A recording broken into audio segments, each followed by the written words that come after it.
नमस्कार. मी भाऊ तोरसेकर. तुम्ही बघत आहात प्रतिपक्ष.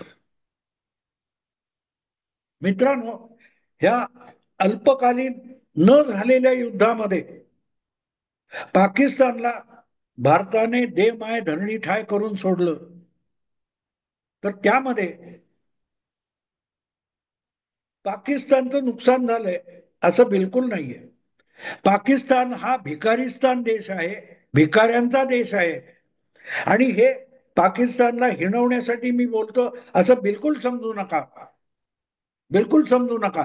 ते पाकिस्तानी युट्यूबर्स किंवा त्यांचे व्हिडिओ बघितले तरी तुम्हाला कळेल की त्यांच्या देशाचा पंतप्रधान आणि भारताचा पंतप्रधान हा कुठल्या इतर देशात गेला तर भारताच्या पंतप्रधानाला जो सन्मान मिळतो तो पाकिस्तानला मिळत नाही.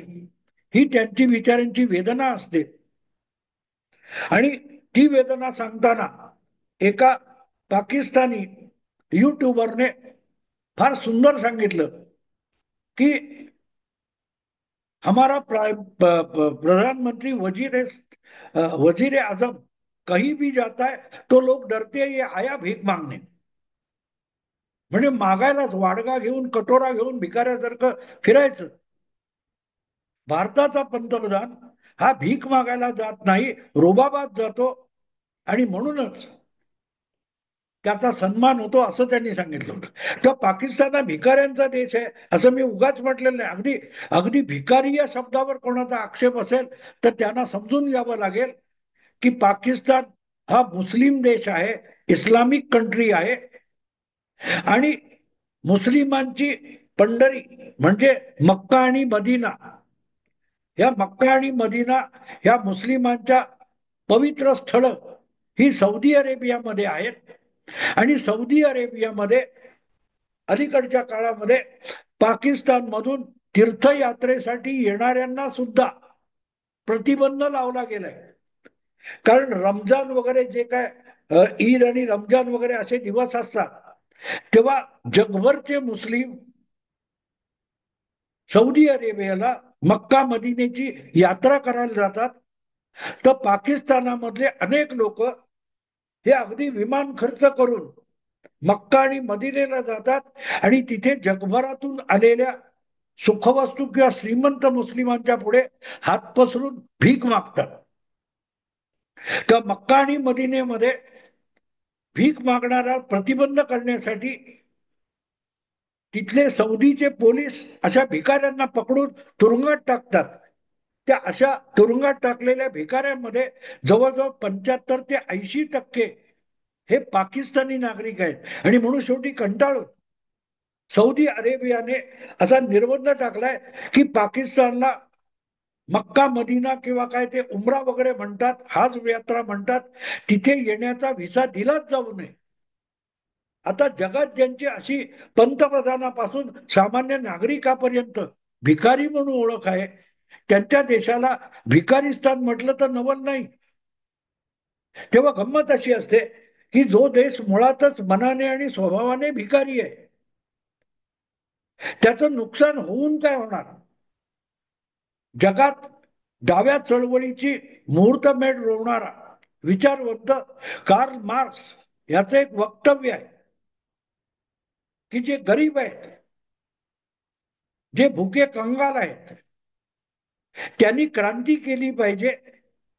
कारण अशी क्रांतीची लढाई ज्या लढाईमध्ये तुमच्याकडे गमावण्यासारखं काहीच नसतं, कारण तुम्ही भुके कंगाल भिकारी आहात. पण लढाई जिंकली तर राज्य तुमचं येईल. हे त्याचं you have nothing to lose but change असं त्याचं वचन आहे मार्क्स. पाकिस्तानची अवस्था आज तशी आहे. स्वातंत्र्योत्तर 75-76 वर्षामध्ये एकाच वेळेला स्वतंत्र झालेल्यापैकी भारत कुठे पोहोचला आणि पाकिस्तान कुठे पोहोचला हे बघितलं तर भिकारी या शब्दाचा अर्थ तुम्हाला कळेल. मनाने जो भिकारी आहे, मनाने जो भिकारी आहे, स्वातंत्र्य लढा भारतीयांनी लढवला आणि त्याच्या बदल्यात पाकिस्तान नावाचा एक देश जन्माला आला. त्या सगळ्या लढाईमध्ये पाकिस्तान म्हणून जे काय राज्यकर्ते झाले पुढे त्यांचं योगदान किती होतं. मोहम्मद अली जिना यांचं स्वातंत्र्य लढ्यातलं योगदान काय हे विचारलं तर उत्तर नकारार्थी मिळेल. तेव्हा असा भिकारी पाकिस्तान हा काल परवा ऑपरेशन सिंदूर या भारताच्या लष्करी कारवाईमध्ये जो पार अगदी लुळापांगळा होऊन गेलाय, त्याची वेदना त्याला नाहीये. पण नुकसान त्याचं काय झालंय? काय 5 विमानं भारताने पाडली, काय 2 ती F-16 आणि चिनी बनावटीची जे F-17 2 विमानं पाडली. आणखीन कुठचं तरी विमान पाडलं किंवा आणखीन 10-12 विमानांचं तळावरच नुकसान झालं वगैरे. पाकिस्तानचं कुठलं नुकसान झालं? ही विमानं पाकिस्तानने विकत घेतली असं तुम्हाला म्हणता येईल का? नाही मित्र. आता सुद्धा या युद्ध काळामध्ये दिवाळखोर झालेल्या पाकिस्तानला आणि पाठोपाठ बांगलादेशला आंतरराष्ट्रीय नाणेनिधीने काही अब्ज डॉलरचं कर्ज दिलेलं आहे. पण उचलले आणि पैसे दिले का? नाही, पैसे दिलेले नाहीत, कर्ज दिलं. मग त्या कर्जाचं काय करायचं? तर त्या कर्जातली मोठी रक्कम ही अमेरिकेने आपलं शस्त्र साहित्य, युद्ध साहित्य बांगलादेश आणि भारताला विकलेलं आहे. आणि ते पैसे येणार कुठून? तर ते नाणेनिधीने दिलं आणि बदल्यात बांगलादेश किंवा पाकिस्तान यांच्या डोक्यावर एक नवीन अब्जावधी डॉलरचं कर्ज चढलं. आता ज्या वेळेला अशी युद्ध सामुग्री पाकिस्तानला दिली जाते, बांगलादेशला दिली जाते, जे विकत घेण्याची कुवत सुद्धा या 2 देशांकडे नाहीये. जर त्यांचं हे सगळं खरेदी असते, ही खरेदी गुणवत्ता आहे का, क्वालिटी आहे का, उपकारक आहे का, उपयोगी आहे का, हे विचारण्याचा उलटा अधिकार हा पाकिस्तान किंवा बांगलादेशला नसतो. एक मला गमतीशीर गोष्ट आठवली. अदरक के पंजे नावाचं एक हैदराबादी हिंदीत उर्दूचं एक नाटक होतं, खूप चाललं. 60, 70, 80च्या जमान्यामध्ये बब्बन खान ते करायचा आणि प्रचंड असं विनोदी नाटक होतं.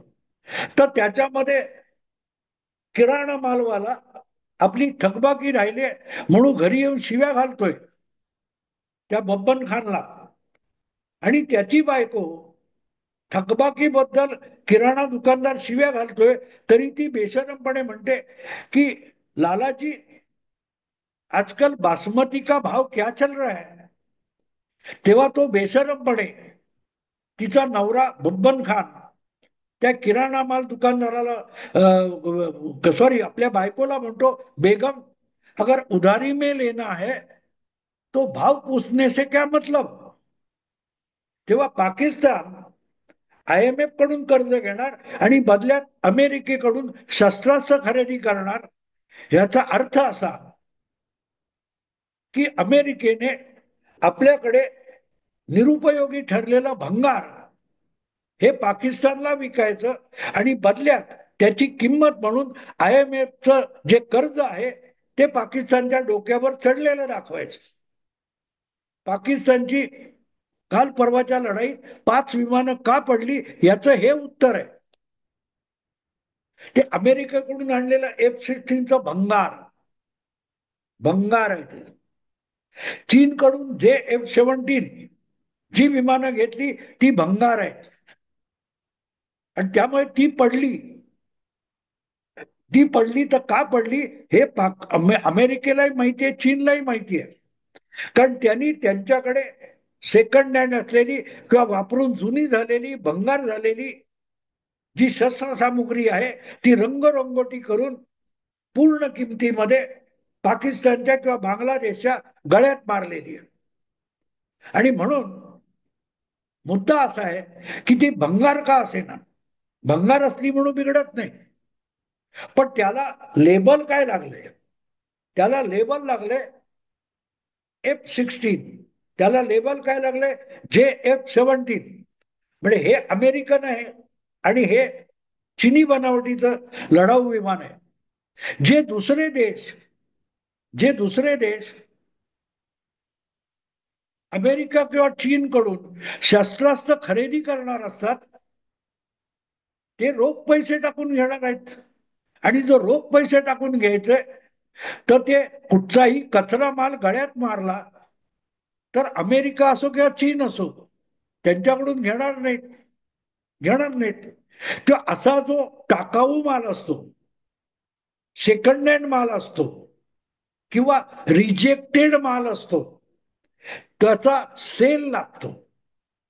तेव्हा पाकिस्तानकडे असलेली शस्त्रास्त्र किंवा लढाऊ विमानं, रडार काय असतील, ड्रोन किंवा क्षेपणास्त्र, हा सगळा सेल मधला रिजेक्टेड माल आहे. आपण जे अगदी प्रचंड खुश झालोय, अरे भारताने अशी फुंकर घातली आणि पाकिस्तानचे ड्रोन टपाटप टपाटप मच्छर भरून पडावे तसे पडले, त्यांची क्षेपणास्त्र निकामी ठरली.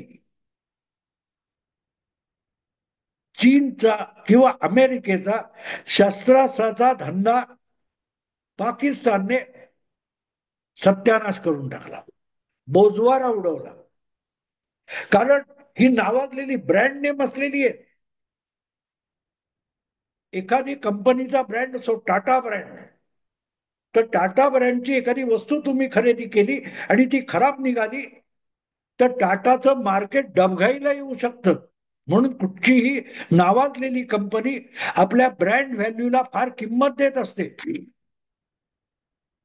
एखादी वस्तू खराब झाल्याचा खूप गवगवा व्हायला लागला, तर कंपनी सांगते आणून द्या, तुम्हाला दुसरा पीस देतो.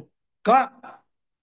तर त्यामुळे पुढच्या काळात येऊ शकणारी 15, 20, 25, 30, 50, 100, 200 गिरायक तुटणार असतात. तर पाकिस्ताननी या युद्धामध्ये जी परदेशी बनावटीची हत्यारं वापरली, कारण पाकिस्तानकडे स्वतःच्या बनावटीची हत्यारच नाहीये. आधुनिक हत्यारं ज्याला म्हणतात ती पाकिस्तानकडे नाहीयेत. आणि ती चीन आणि अमेरिका आणि इतर कुठच्या देशाकडून जी आलेली आहेत, त्यांच्यावर नाचक्कीची पाळी आली आहे, कारण त्यांचा ब्रँड डबघाईला गेलेला आहे. आणि भारताने राफेल वगैरे वापरलंच नाही आणि ते पाडलं पण गेलेलं नाही. त्यामुळे भारताकडे जो इम्पोर्टेड माल आहे त्याची ब्रँड व्हॅल्यू टिकून राहिली. पण दुसरीकडे भारताने तुर्कस्तान, चायना यांच्याकडून आलेले ड्रोन क्षेपणास्त्र चीनची जी वापरली, ती संपूर्णपणे निकामी ठरल्यामुळे त्यांचे ब्रँड जमीनदोस्त झालेले. असं या विषयात म्हणजे कंपनी आणि शेअर याच्यात कळणारे लोक सांगतात की तुर्कस्तान आणि चीन यांच्या ज्या शस्त्रास्त्र उत्पादन करणाऱ्या कंपन्या आहेत, त्यांचे शेअर्स या ऑपरेशन सिंदूर नंतर बघता बघता जमीनदोस्त होऊन गेले प्रचंड प्रमाणात. त्या शेअरची मार्केट व्हॅल्यू डबघाईला गेलेली आहे. पाकिस्तानचं काहीच गेलं नाही. नुकसान पाकिस्तानचं झालं नाही, बोऱ्या वाजलाय तो चीनचा. तुर्कस्तानचा किती वाजला, पण अमेरिकेचा आहे. कारण F-16 हे भारताने अतिशय सहजगत्या पाडून दाखवलं. पण F-16 वरून सुटलेली काय क्षेपणास्त्र वगैरे असतील, त्यांनी भारताचं कुठलंही नुकसान झालं नाही, पाकिस्तान नुकसान करू शकला नाही. पण त्या F-16चा वापर करून पाकिस्तानने अमेरिकेच्या ब्रँडचं मात्र मोठं नुकसान केलं. या गोष्टी समजून घेण्यासारख्या असतात मित्र, या गोष्टी महत्वाच्या असतात. त्यामुळे आपण खुश आहोत, पाकिस्तानचं नाक कापलं गेलं, पाकिस्तान हरला वगैरे वगैरे, ह्याच्यात आपण खुश आहोत. पण जागतिक पातळीवर याचा केवढा मोठा परिणाम झालाय बघा. अचानक ट्रम्प किंवा जगातले इतर देश हे पाकिस्तानच्या समर्थनाला गेलेले नाही. ते पाकिस्तानमुळे आपल्या आपल्या शस्त्रास्त्र धंद्यावर जे बालंट येऊ घातलंय त्यामुळे विचलित झालेत. ते भारताच्या विरोधात नाहीत किंवा पाकिस्तानाच्या समर्थनात नाहीत, पण भारत पाकिस्तान यांच्यातलं युद्ध आणि त्यामध्ये या सगळ्या बड्या देशांच्या बड्या कंपन्यांची जी ब्रँड व्हॅल्यू आहे तिचा बळी पडण्याच्या भीतीने भयभीत झालेले आहेत. एका बाजूला अण्वस्त्र युद्धांची भीती होती, ती संपली. भारत पाक यांच्यातला संघर्ष म्हणजे अणुयुद्धाचा भडका उडण्याची भीती, पण ती भीती भारताने निकालात काढलेली आहे.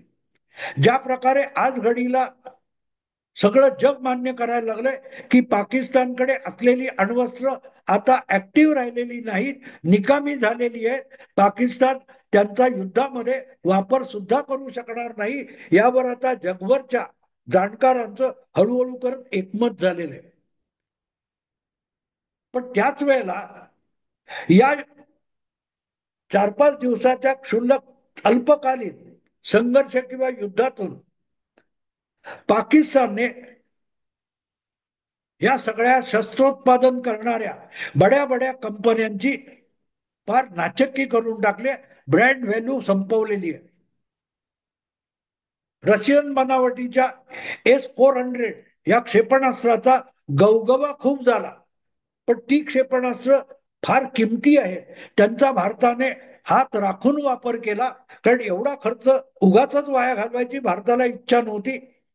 पाकिस्तान सारख्या क्षुल्लक सेनेला आणि त्यांच्या भंगारातल्या हत्यारांना निकामी करण्यासाठी महागडी हत्यारं वापरायची नाहीत, हे भारताने ठरवलेलं होतं.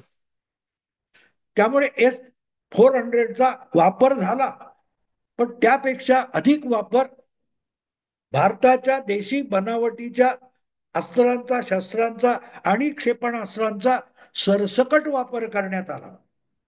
आणि प्रत्यक्ष युद्धामध्ये भारतीय बनावटीची अस्त्र, क्षेपणास्त्र किती प्रभावी आणि भेदक आहेत हे सिद्ध केल्यामुळे जगातले मध्यम आणि छोट्या आकाराचे जे देश आहेत, छोट्या मध्यम आकाराच्या अर्थव्यवस्थेचे देश आहेत, त्यांना आता शस्त्रास्त्र खरेदी करायची तर जगातल्या पुढारलेल्या देशांची महागडी हत्यारं घेण्यापेक्षा, शस्त्रास्त्र आणि शस्त्र यंत्रणा घेण्यापेक्षा त्यांच्यापेक्षा स्वस्तात पण अधिक भेदक, मारक अशी भारतीय शस्त्रास्त्र खरेदी करण्याच्या विचारांना गती आलेली आहे.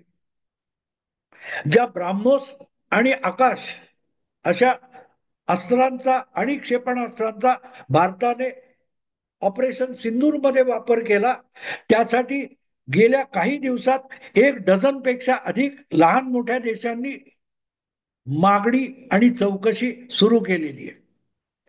म्हणजे एकीकडे पाकिस्तान दिवाळखोरीत गेलेलाच आहे, पण त्यांनी चीन आणि अमेरिकेचं सुद्धा नको तितकं नुकसान करून टाकलंय. त्यांच्या ब्रँडचं नुकसान केलेलं आहे, ब्रँड व्हॅल्यू खाली आणलेली आहे. आणि पाकिस्तानच्या मूर्खपणामुळे भारताला शस्त्रास्त्र बाजारामध्ये, आर्म्स बिझनेसमध्ये एक नवा ब्रँड एस्टॅब्लिश करणं शक्य करून दिले. आपण पाकिस्तानचे शत्रू आहोत, पाकिस्तान आपला शत्रू आहे, पण शत्रूने केवढी मोठी मदत केली बघा. शत्रूने भारताकडे अतिशय उत्तम दर्जाची शस्त्र आहेत, उत्तम दर्जाची क्षेपणास्त्र आहेत, युद्धामध्ये कमीत कमी खर्चात लढाई करण्यासाठी उपयुक्त असलेली साधनं, यंत्रणा, शस्त्र ज्यांना घ्यायची आहेत त्यांनी भारताकडे गेले पाहिजे, असं एक प्रकारचं मार्केटिंग पाकिस्तानने करून दिलं. याला मदत नाही तर काय म्हणायचं मित्रांनो. हे सगळं घडलं नसतं तर भारताकडे काय काय आहे याची जाहिरात गेल्या 5-10 वर्षामध्ये खूप झालेली आहे. पण युद्धामध्ये, प्रत्यक्ष युद्धामध्ये दुसऱ्या कुठच्या तरी देशावर आणि सेनेवर हल्ला करून आपल्या अस्त्रशस्त्रांची खरीखुरी चाचणी, युद्ध पातळीवरची चाचणी सोपी नसते, ती पाकिस्तानने सोपी करून दिली. याला पाकिस्तानचे उपकार म्हणायचे नाहीत का मित्रांनो? विचार करा, विचार करा. पाकिस्तानने आपलं नुकसान करून घेतलं, आपल्या मित्र देशांचं नुकसान केलं, पण भारतासाठी मात्र पाकिस्तानने शस्त्र बाजारामध्ये एक नवा ब्रँड एस्टॅब्लिश करायला पाकिस्तानने भारताला बहुमोल मदत केलेली आहे, भारताचं मार्केटिंग केलेलं आहे. मित्रांनो, आता इथेच थांबतो. आवडलं लाईक करा, शेअर करा आणि प्रतिपक्षाला सबस्क्राईब करा. नमस्कार.